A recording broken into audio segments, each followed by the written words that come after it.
Welcome to a very special edition of Necro Overtime. I'm Mike Namapod. Here's today's story.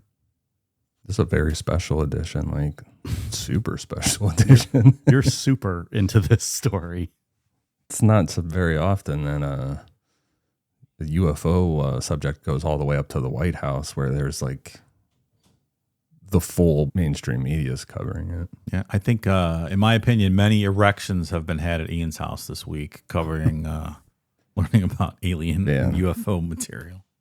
That's not just from WrestleMania, right, Dave? That's right. That's a whole separate category of erections. Usually we try to keep a time limit on OTs, kind of, but we're just clearing the whole thing tonight for this missing scientist topic. Single subject episode. Yep. No PP, no extra PP. The whole thing's the PP. It really is this time. Big long PP. It really is. All right, we got a lot to get to. Let's get into it. So I'm going to read the article. There's multiple articles out there, but I'm going to read the Daily Mail one that kind of went viral about this. And it's well after there was already a list. But this is the one that kind of makes this viral out to like the mainstream population. And then just go through the bullet points that I put together on it. This is from the Daily Mail. A scientist experimenting with anti-gravity tech was found dead at 34 after warning that her life could be in danger, marking another mysterious case of deaths and disappearance in recent years. Amy Escridge was just 34 years old when she allegedly died from a self-inflicted gunshot to the head in Huntsville, Alabama on June 11th, 2022. However, neither police nor the medical examiners have publicly released any details of an investigation ever taking place. Before her death, she was openly researching and trying to develop anti-gravity technology, a way to control or cancel out gravity, which could revolutionize space travel and energy production. Anti-gravity propulsion has also been widely discussed by UFO researchers who have claimed this advanced technology is what allows alien spacecraft to achieve impossible speeds. It's kind of getting into the realm of Bob Lazar, stuff he talked about, right? Like being able to manipulate gravity. Let me tell you, I would love to manipulate gravity because if I was just walking on the street and someone pissed me off, I would just shoot my anti-gravity gun at them and they just float away, right?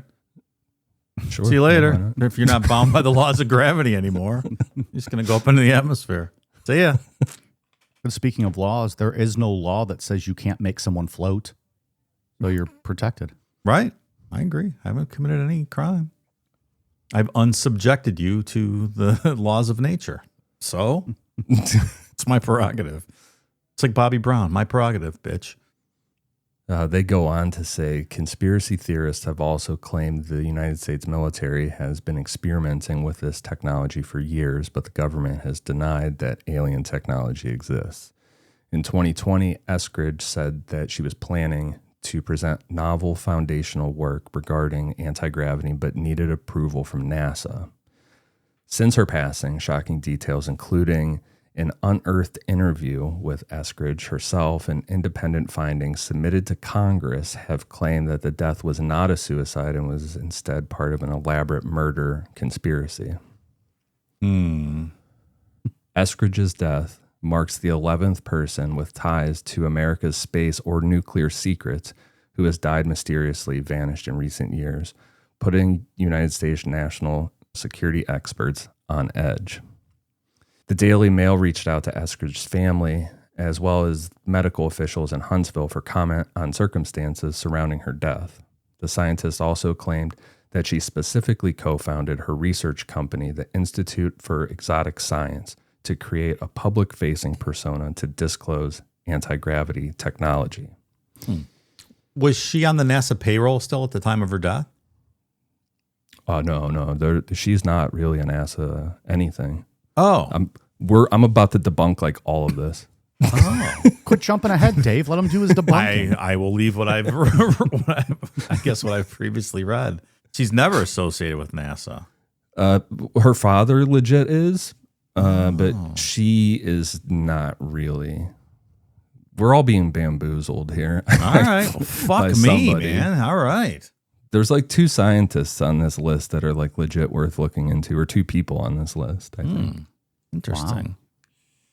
Wow. I really when I was going through the bullet points that I was making of this, because I have a whole folder on my desktop that's called Missing Scientists, and it's just full of Holy shit, like dude. text messages from like screenshots and whatever from this. But yeah, I kind of felt like I was going to turn into the well actually guy at points, because just like debunking everything. You kind of just did with Dave's question. That was your first kind of well actually. You sure did.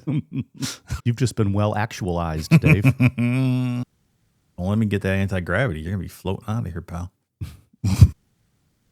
During the podcast, this is that thing that they were talking about, an interview that was unearthed, which we'll talk about it. But during this podcast, she said, quote, "If you stick your neck out in public, at least someone notices if your head gets chopped off. If you stick your neck out in private, they will bury you. They will burn down your house while you're sleeping in your bed, and it won't even make the news. That's why the Institute exists," she warned. Holy shit. That's a heavy statement. Yeah, it is. That's scary. That's what we do to people who criticize our podcast. Remember 2-Star Mark? That guy's fucking gone. Nope, never heard of him. And I think public records will show that he never existed. However, the Institute for Exotic Science has apparently closed since its co-founder's death, and its website no longer is accessible. Files of the company's records and mission statement have emerged online, including detailed studies of anti-gravity propulsion and pictures of alleged UFO-inspired aircraft. Eskridge had founded the institute with her father, Richard Eskridge, a retired NASA engineer who specialized in plasma physics and fusion technology, which is another form of, advanced propulsion. He reportedly served as the lab's chief technology officer. In 2018, Eskridge and her father delivered a presentation on behalf of their company, Holocron Engineering, describing both historical and modern experience related to gravity modification, including alleged black projects said to be developing triangular anti-gravity craft known as the TR-3B. So this is that is legit. I did find, like, I was looking through her PowerPoint thing, which we'll kind of get into that. But Eskridge spoke in 2020 in the 2020 podcast interview where she had detailed a plan for the public disclosure of UFOs and extraterrestrials, but feared threats against her were growing more and more dire. Quote, "I need to disclose soon, man. I need to publish soon because it's like escalating. It's getting more and more aggressive. This has been going on for like 4 or 5 years, and over the past 12 months, it's been escalating. Like more aggressive, more invasive digging through my underwear drawer and sexual threats." I don't really know much about this, but it sounds like someone might be a bit paranoid, having some sort of delusions. If you wanted to shut someone up about them speaking about aliens, UFOs, and anti-gravity, would you dig through their underwear drawer? I'm just asking. Seems like an odd thing to do. A little sniffy sniff. Well, I mean, now we're just talking sexual perversion. We're not really talking about wanting to shut someone up because of a whole big conspiracy thing. Trying to get gravity to not affect your penis, make it go up. But no, that seems very strange to do. Why would anybody want that to happen? I want my penis to not go up anymore. But I'm saying, if you get rid of gravity, then it won't just hang there, right? Will it always be up? Sure, but just flaccid but up. Flaccid but up. Yeah, just floating. That's a new podcast. Flaccid but up. That's a good band name. It's a good band name too. Oh. Before her death, Eskridge contacted retired British intelligence officer Frank Milburn for help investigating the incidents of harassment and intimidation that she was allegedly a victim of, with Milburn ultimately concluding her death was not from suicide. Both Eskridge and Milburn documented multiple occasions where she had been subjected to physical and psychological attacks, including an unknown suspect firing a, quote, directed energy weapon at her, causing burns across her body using powerful microwaves. Milburn's findings were submitted to Congress by independent investigators in 2023. This is important, right? This is the craziest journalism ever. Pay attention to this line. Milburn's findings were submitted to Congress by independent investigators in 2023. Journalist Michael Schellenberger testified before a public hearing on unidentified anomalous phenomena that Eskridge was murdered by a, quote, private aerospace company in the United States because she was involved in the UAP conversation. Like, that's a fucking bold statement. Wow. Right? What sort of evidence was provided to back up this statement? Well, that's why I said remember that. Oh, okay. Remember how bold of a statement that is. Dave, Ian is currently in his "we'll be taking no questions at this time" phase. So please respect that. I keep interrupting. Sorry. Milburn said on the Fringe Science Radio, this is a weird thing to call Coast to Coast. Milburn said on the Fringe Science Radio show Coast to Coast AM, The quote, Fringe, somebody, what was say it again? The Fringe Science Radio show. Wow, you're not going to call it the mainstream science radio show. That's true. I just kind of take a little offense to that. Like fringe. That sounds like I'm a little like on the edge, right? Like You are. unstable. You are. So Milburn said on Coast to Coast, quote, somebody was after her work. It was either one of two main objectives. One, trying to get her to desist from doing her work. And two, with these attacks, with the harassment and the directed energy weapon attacks, to actually stop her so she was unable to do her work. Eskridge's story appears to be a growing trend of dead scientists who were researching key areas of technology or space exploration around the time that they were murdered or found dead. Since Eskridge died in 2022, 5 other prominent researchers have died, including 2 who were murdered in their own homes. Nuno Luero, hopefully I'm saying that right, age 47, was assassinated in his home in the Boston suburb of Brookline on December 15th, 2025. Authorities said the gunman was Claudio Neves Volante, a former classmate from Portugal. However, a former FBI official and independent investigators have noted that Luero's revolutionary work in nuclear fusion may have made him a target of a greater conspiracy against U.S. scientists. Brookline, Massachusetts, birthplace of Bobby Kennedy Sr. That's right. Suck it.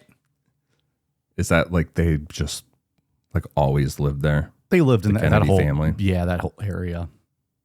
So is the implication here that foreign governments or entities are trying to kill and steal like scientific data compiled by U.S. scientists? That is what's being alleged. Okay. And for real, like this is like a 4chan thread on X, the paranormal board from like the early 2000s, whatever, mid 2000s, playing out in real time. Sounds like it, yeah. In front of the whole world. Like, I'm really confused on what's happening, but yeah. Fucking high school Ian, man. I fucking told you. I told you. Told you it happened. Marvin, look at that. It happened. Fucking A. Fucking making Gould proud. Get out of here, Gold. So similar to, Daily Mail goes on to say, similar to Eskridge's work with anti-gravity technology as a potential source for energy production and long-distance travel, Luero's research centered on plasma physics, the study of superhot ionized gases. I'm sure that's not the technical term for that. The study of superhot ionized gases. That is totally hot and ionized. Totally. How to apply them to fusion energy, a promising clean power source. A breakthrough in this field could disrupt the trillion-dollar fuel industry by reducing demand for oil, gas, and coal, especially for generating power and transportation. That's been like the day one theory with all this, right? That's why they hold it back. Oh, that's, out of the realm of possibility. If you could topple the worldwide oil and gas industry tomorrow, I think someone would probably kill you. As much as Stephen Greer is a grifter, in my opinion, I think that he's on it with some of that. If there is technology that could produce free energy for people, yeah, there's no way we would want the world to know that. No. I mean, 100 years ago, as soon as that guy developed the light bulb, like the original light bulbs lasted forever.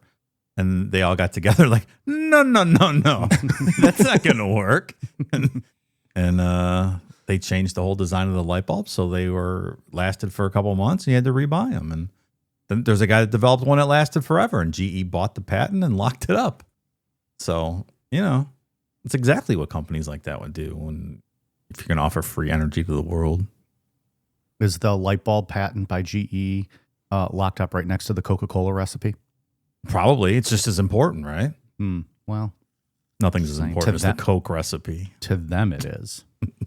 This really is like the core concept of the alien conspiracy, I guess, is that, that it goes back to probably the 80s, maybe even back probably further, I'd say, even into the 70s, right? It's like if the power of gravity, this manipulation or whatever is available, what could you do with it? You could end world hunger. You could do so much with that technology. So yeah, the powers that be don't want us to have that.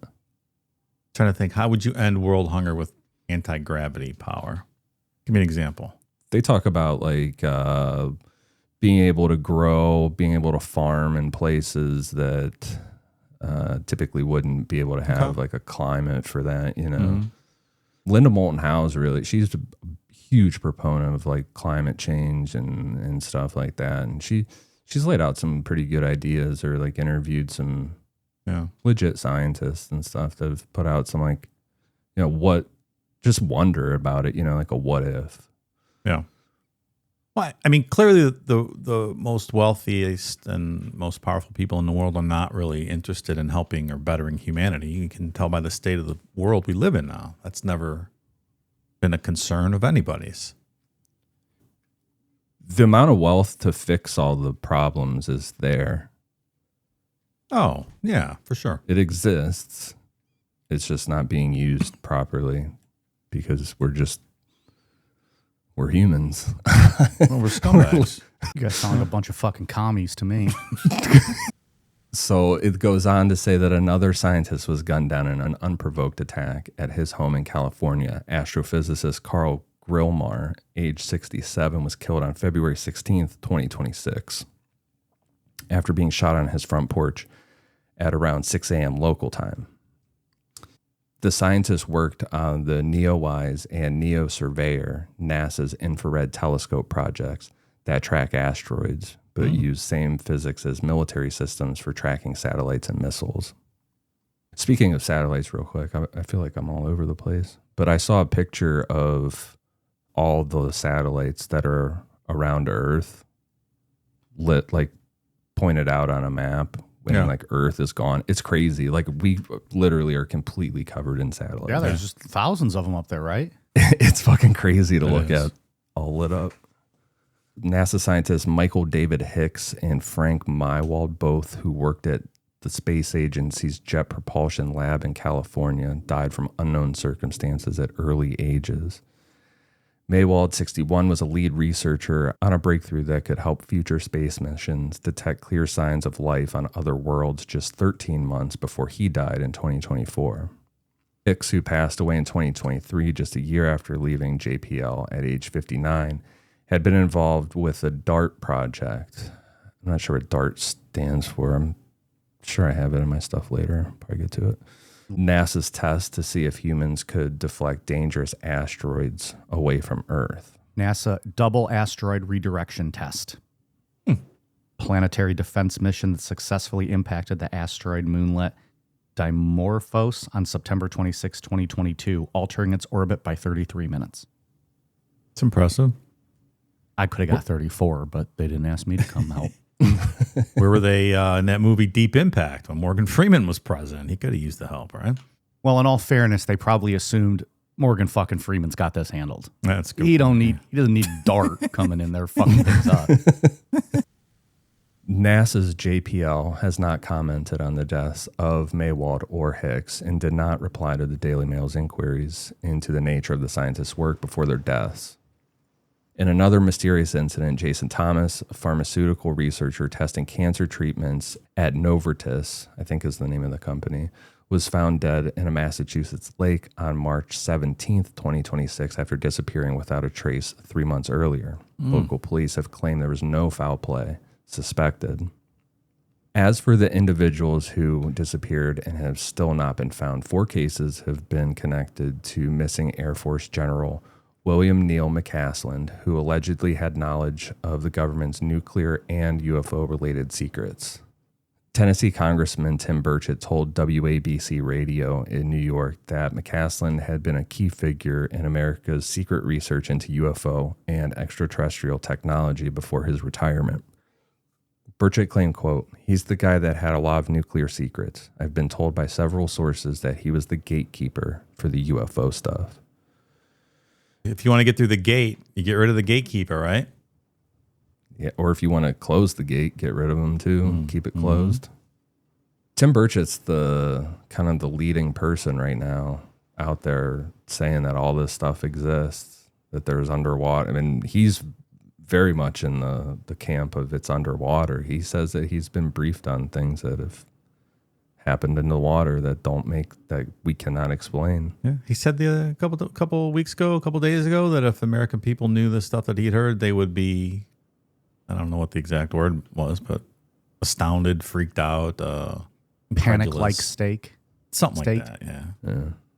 He had said that there were 5 areas in the ocean around the world that these things seem to be coming from or going to, and he said that he was briefed on one that was the size of 2 football fields, going well over 100 miles per hour, like 200 or so underwater. Nothing can do that. That doesn't like, what the fuck is that?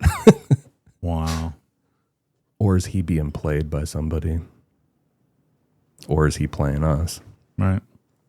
Let's find out, pal. All right. He's a Richard Dotying our ass, or his ass is getting Richard Dotied. Man, I wouldn't be surprised if he wasn't involved in this to some degree. I mean, Tim Burchett's kind of out there. I wouldn't be surprised if someone's fucking with him just to make, I don't know, sort of a fringe member of Congress start talking like this to make people disbelieve it. Yeah, it's interesting. There is a politics thing to this a little bit, and we're not going to get into that, like whatever parties or and shit like that. But yeah, there seems to be I don't know. It feels like there's some guiding going on here. I'm not saying guiding from who necessarily or anything like that, but this seems really weird, this whole thing. So maybe people who the powers that be might feel like can be controlled and made to state certain things are the ones being allegedly given this information. Yeah. Kind of to steer them in different talking points and ideas and stuff like that. So that's the end of the article. That's what went viral, right? So we'll start with Amy, right? Amy Eskridge, who she was. She was 34 when she died. She grew up in rural Alabama. She was homeschooled, got a degree in chemistry and biology from UAH, not physics, no graduate degree, no peer-reviewed publications that she's ever written. And I think that we should stay right off the bat too with her, because this is kind of latched onto her, is like she's the focus of this. Her father has come out and said like multiple times, this is nonsense. Absolutely not. So I think that's worth saying. But his name's Richard. He was a legit NASA plasma physics engineer, which is mainstream aerospace stuff. That's nothing like, it's extremely intelligent shit, right? But it's not anti-gravity. October 18th, 2018, she started the Institute for Exotic Science. It's a public benefit corporation registered in Delaware. She also had the Alabama company called Holocron that was formed in July 2019. In December of 2018, she gave a talk in Huntsville, a historical perspective on, and this is what it was called, a historical perspective on anti-gravity technology. She named people, somebody named Townsend Brown, Podolknov. I think I'm saying that right. It sounds like looks like a Russian name. And a woman named Ning Lee. And she specifically focused on Ning Lee and asked what happened to her. But so she gives this present. Oh, goddamn. I heard that. I hear that. Yeah. Good. Leave all this in. We'll let people know we're currently dealing with a thunderstorm. So if you hear some weird background noise, it's fucking that. So that was pretty intense. I don't know if that'll carry over. So she gave this presentation, right? And from this point forward, her message seems to be that anybody that's getting close to real anti-gravity work, the government steps in and takes the work, silences the person, and so forth. On May 20th, 2020, she sat down with a guy named Jeremy Rise, goes by Alien Scientists on, I don't know if it's YouTube specifically, if he's only on YouTube or if he has a podcast as well, and Mark Sokol. The mics failed during this podcast. You can only hear Amy. The podcast with all of her talking, the real quotes and stuff, like the "I'm scared, I need to disclose soon," like those are real quotes, and those came from her. They came from this 2020 podcast, but it wasn't posted until June of 2024. It was held on to for 4 years. I don't know why. I'm not making any claims about that. It's just it was held on to. It is worth pointing out too that her ex-boyfriend Mark Sokol was also her business partner involved in some of this stuff, and he recently spoke out publicly because this is viral at this point, right? He said, quote, "Once you start looking for espionage, you start finding it everywhere. It's kind of like you're a hammer hitting everything that looks like a nail." It's kind of telling people to, you know, you're looking for something here. There's nothing going on. Although I have to say, anti-gravity is probably not something we can let someone just out, anyone have. So if they legitimately were about to stumble onto this, I would expect the government to be, monitoring them in some capacity, right? People just can't have this kind of stuff. It's a national security risk. And I'm not even saying that she's lying or he's lying or any of these people are lying. Like, she very well, there's text messages that we'll talk about them, but the text messages exist. Like, there's something was physically going on with her, whether it was really a microwave weapon or not. I'm not sure, but yeah, there's definitely stuff happening here. It's just, I don't know what this seems very just strung together. All of this, these are all real deaths. I don't want to, that's the other thing about like coming in, like being like, I'm going to, well, actually everybody, like these are all real people that have died. I just think that they're being strung together somehow. So getting to how Amy died, we know it was a gunshot wound to the head, suicide. She was cremated and there's no public autopsy. And then August 25th, 2024 is when Frank Milburn went on Coast to Coast with George Knapp and claimed that Amy was murdered by a private American aerospace company. Like, that is the first time it's mentioned. I'm not saying that he's lying or anything like that. It appears that he was genuinely a friend with her, like genuinely very close with her. So I don't, it just, you know what I mean? Like that's where it traces to. So it came off like he truly believes that. You Yes. don't think he's just throwing shit out there? No, and he's posted the text messages and stuff. Like, that's where all the screenshots come from. A lot of it. With her burnt hands, right? Right. All right, here's the one I told you. Here's the one I told you about. The Daily Mail's wild on this. So talking about Schellenberger, right, with the whole testifying in front of Congress that Amy was murdered and stuff. Schellenberger did testify. It was one UAP hearing. It was on November 13th, 2024. It was a joint House Oversight Subcommittee hearing. He testified alongside like Luis Elizondo. He did not say Amy's name. The entire testimony was about Immaculate Constellation and then some other UAP legislation. Amy's name shows up in an appendix. It was 117 pages. Schellenberger didn't write it. He just attached it. The Amy entry is marked as public domain, and the tribute, it's like that public domain, and it attributes the claim to Frank Milburn. So the chain of events is that Milburn says it on Coast to Coast. 3 months later, someone, I don't know, it's probably just some UFO dude, put it into this appendix, cited Milburn.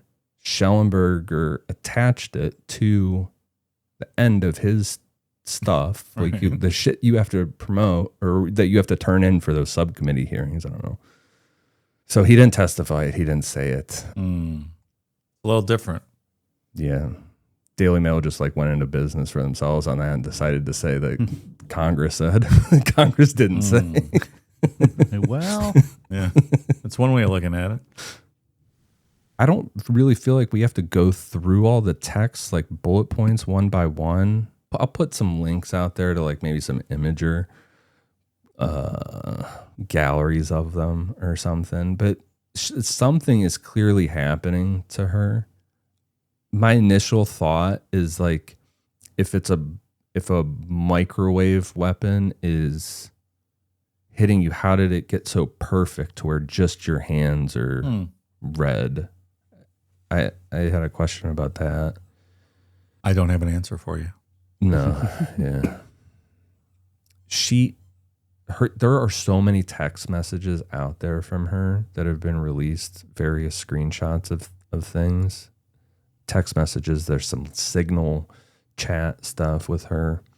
It sounds like it could be someone experiencing psychosis, but she really was she was very smart. Like, just because she wasn't in any real peer-reviewed things yet, you know what I mean? She was very, very smart. She did co-found a company with her NASA engineer father. You know what I mean? So there is reality.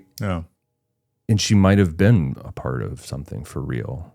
But a lot of her text messages sound like she drifts off into that conspiracy realm of, she gets into like mass shooters that were like mind controlled, and they weren't, like, it's part of the big plan. And that's not like, no, these were just mass shootings. You know what I mean? All right.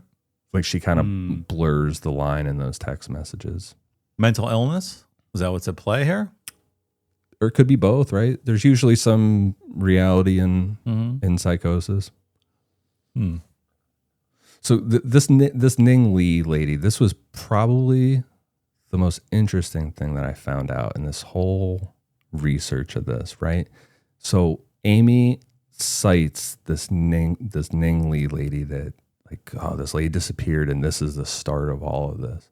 So she was a real physicist, born in China, and came to the United States in 1983 and worked at UAH, same place that Amy went to school, through the 1990s, and published real papers on gravity effects in superconductors.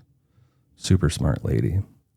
In 2001, she had a contract. I'm not going to read all the names or the numbers because I don't understand it, but it was tied to AC Gravity LLC for $448,000. The Army's own paperwork regarding the stuff that she was working on said that if it worked, like the goal of the project was to see if it would be able to make tanks lighter, to make stuff float, or use gravity to make missile guidance more accurate, things like that. The contract ended in September 2002. There was no final report delivered. And at that point, she got a top secret clearance, which we'll talk about how we know about that.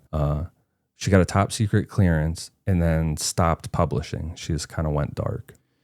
Then in 2017, right before Amy starts bringing up this Ning Lee lady, Barely Sociable, that's the YouTube channel, put out a video called "The Scientist Who Discovered Anti-Gravity Then Disappeared Completely." And it fucking blew up. Went like millions, it went viral, millions of views.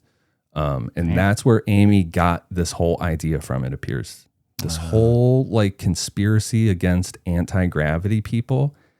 She is so much on this Ning Lee lady, and it seems it can be traced directly to this YouTube video, right? So because of this YouTube video, her son spoke out, Ning Lee's son, and said, no, that's actually not what happened to my mom. what happened to my mom is that in 2008, she did really get top secret clearance and then started working for the Department of Defense. In 2008, Chinese government officials visited her in Huntsville and asked her to come back to China, and she refused at that time. And then she decided she wanted to go back. And then because her mother got sick and she wanted to go back to China, Department of Defense said, no, you can't go back. And then in 2014, she was hit by a car, had a traumatic brain injury. Oh. And then her husband, who watched it happen, died the year after. Oh, shit. Yeah. So her son, George, he ended up taking care of her because she was in a, like in an Alzheimer's kind of state until she passed away in 2021. So there is nothing weird about Ning Lee. She is just a very smart lady who had an unfortunate end to her life. Boom, you motherfuckers have been well actualized. I felt bad reading about, like, with her son coming forward, like, damn, man, you just made up this fucking YouTube video and got this guy's whole life, like all upside down and shit. Yeah. Yeah, and then the kid, he's got to come out and be like, no, here's what actually happened. And it was horrible and traumatic for me. And now please leave me the fuck alone. Yeah, amazing the origin stories of some of this stuff and just where it came from and how it snowballs and gets out of control. Yeah, this is what I've been doing for like the past 4 days or whatever. That's wild. The next guy, I'm just going to speed through him because we could do a whole bonus episode on this dude. His name is Mark McCandlish. He is an aerospace illustrator, legit guy, drew for Lockheed Martin. Like he would do those super intricate, fancy drawings. He drew for Lockheed, Boeing, Northrop for 30 years. He testified at Stephen Greer's Disclosure Project back in 2001 and said that his friend saw reverse engineered craft at Norton Air Force Base back in 1988. He died on April 13th, 2021 in Redding, California. It was a shotgun blast to the head. It was ruled a suicide. There's also another account that says 9mm pistol, so I don't know. He is now but he's into this now because Amy brought him up in the text messages, and one of her text messages said that sure as fuck McCandlish didn't kill himself, kind of thing. She says that he was murdered. We paused off air and we kind of talked this out because I have a lot of notes with this, and this is very current. So we're gonna split this up and do this into the first 2-part OT, I think. And we're gonna get to like the core list of the 12 scientists next time, because a lot of those are like mini true crime cases because they all are real people who were murdered in some of the cases. So I think that we're going to get to that stuff next week. I wanted to touch on the most recent person added to this list. And he's not a scientist. It's a guy named David Wilcock. He's if you ever watched Ancient Aliens, you would know this dude. You would recognize him by face. He's a staple in the UFO world. He died was that yesterday, I believe? I think it was a Monday, yeah. TMZ broke the story on April 22nd. He had some documented issues going on.